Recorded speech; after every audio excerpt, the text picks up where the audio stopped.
커피의 추출 방법의 변화인데요. 아까 제가 커피 어원에서 말씀을 한번 드렸는데 Q, K, C, C 이렇게 제가 외우라고 말씀을 드렸잖아요. 근데 여기서는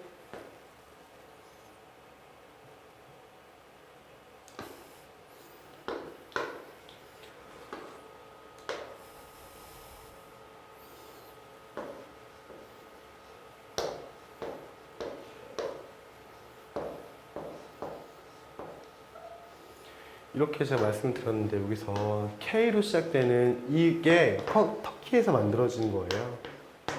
터키어예요. 그렇기 때문에 이 커피를 추출했던 거는 교재에 나와 있지만 페르시아에서 처음으로 커피를 볶아 마시기 시작했다고 해요. 근데 커피 추출 기구 자체는 터키에서 시작이 됐다. 터키 하면 대표적으로 떠오르는 추출 기구가 뭔지 혹시 모르시죠? 이건 나중에 제가 분명히 다룰 건데 이브릭이라는 거예요.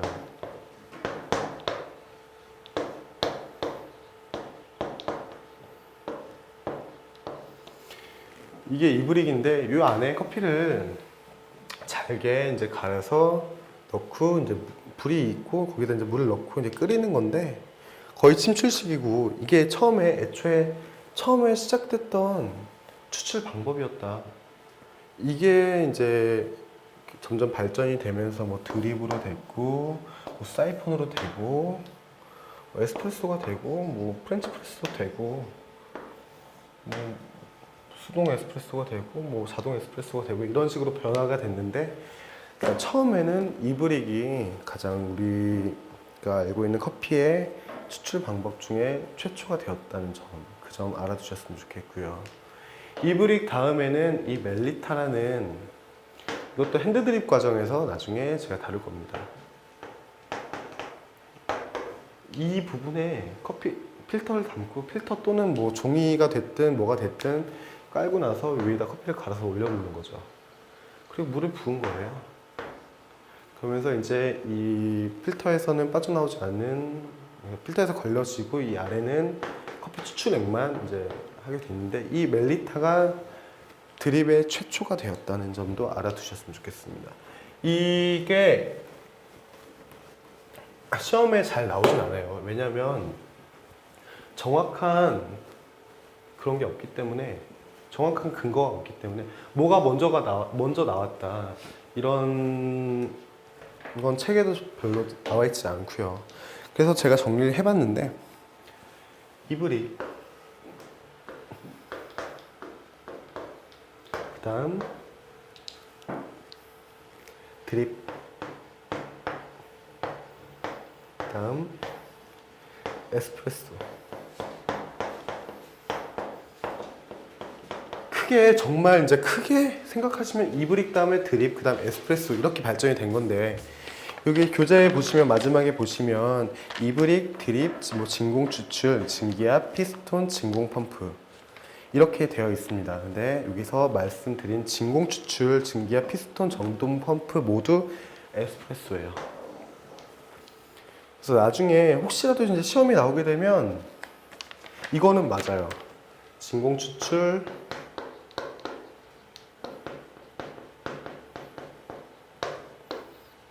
증기압, 피스톤, 전동 펌프.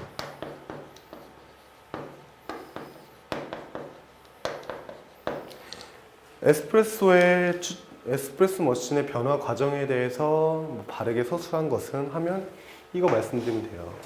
외우기 어렵죠? 뭐 진공 추출은 뭐고, 증기압은 뭐고, 피스톤은 뭐고, 전동 펌프는 뭐야? 이거 어떻게 해요?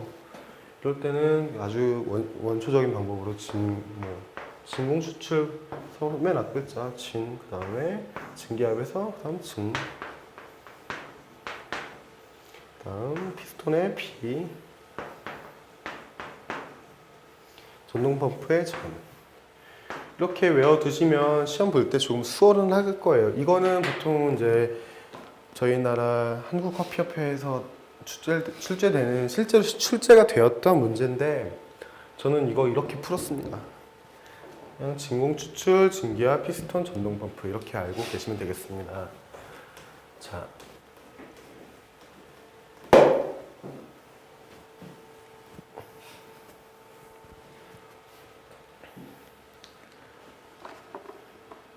여기 보시면 여기 초기에 이브릭이라는 터키식 커피 추출가 등장이 되었고 그 다음 이후에 여과, 침출, 진공 추출, 증기와 피스톤, 전동 펌프 등 다양한 추출 기구가 등장하게 됩니다 라고 써 있잖아요. 그래서 여기서도 말씀을 다시 한번 드리겠지만 초기에 이브릭이 최초의 우리나라가 아니구나, 세계의 커피 추출 기구가 되었다.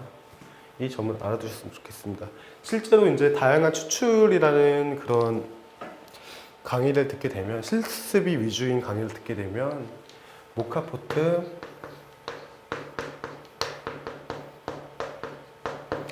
이브릭, 사이폰, 핸드드립,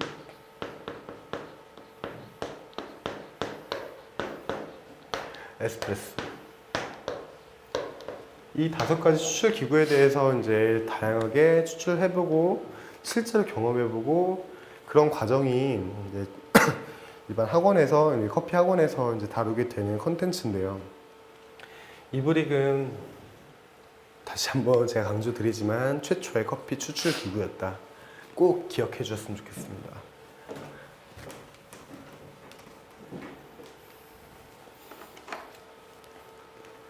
자, 이제 교재를 한번 보실게요. 저희가 이제 요약을 한번 할 건데, 교재에는 제가 미리 교재에 대해 설명을 드린 적이 없는데, 교재는 그냥 이것만 외우셔도 시험에 합격은 하세요. 그리고 굳이 이 강의를 안 보셔도 시험 문제만 달달달달 외우시고 답만 외우시면 합격은 할 수 있어요. 근데 그게 내가 알아서 합격이 된 거하고 내가 이해를 하고, 다시 말씀드릴게요. 내가 알고 이해해서 붙은 시험하고 문제만 달달달달 외워서 붙은 시험하고 같은 의미일까요? 저는 아니라고 생각합니다. 저는 실제로 Q그레이더를 이제 시험을 보면서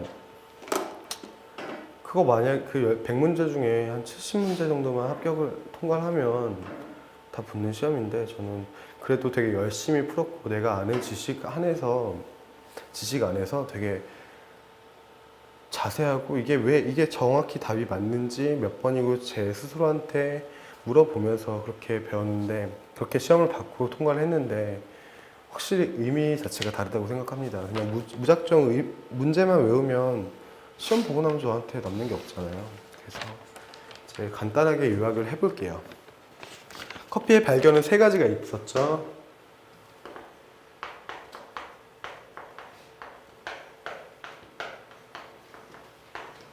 칼디, 오마르, 그리고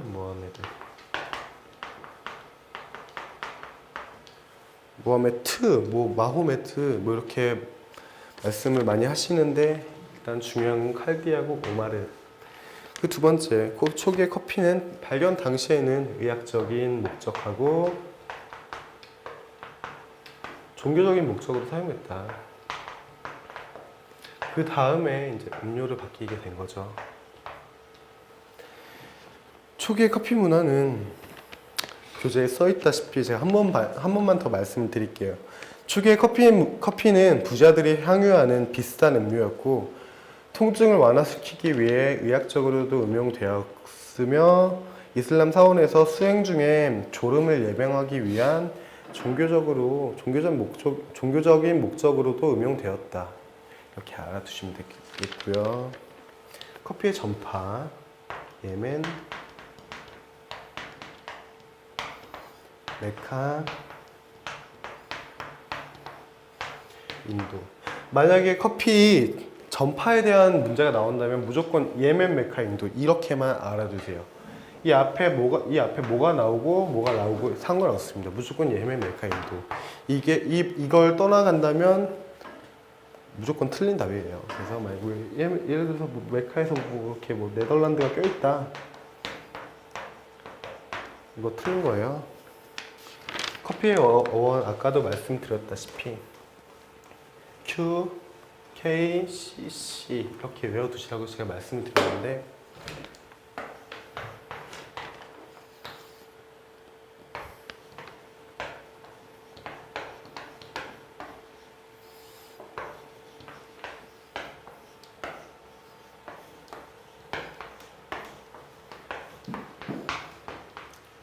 근데 이 카와라는 게 카파로 바뀔 수 있다. 이것도 틀린 말은 아닙니다. 어쨌거나 처음에 등장했던 두 가지 주장에 의하면 카와 그리고 카파가 맞는 거기 때문에 이거는 외워두시고 근데 보통은 카와로 이렇게 나오게 돼 있더라고요. 문제 한 지금까지 출제된 문제들을 보면 보통 이렇게 나오기 때문에 Q, K, C, C 이렇게 외워주셨으면 좋겠습니다.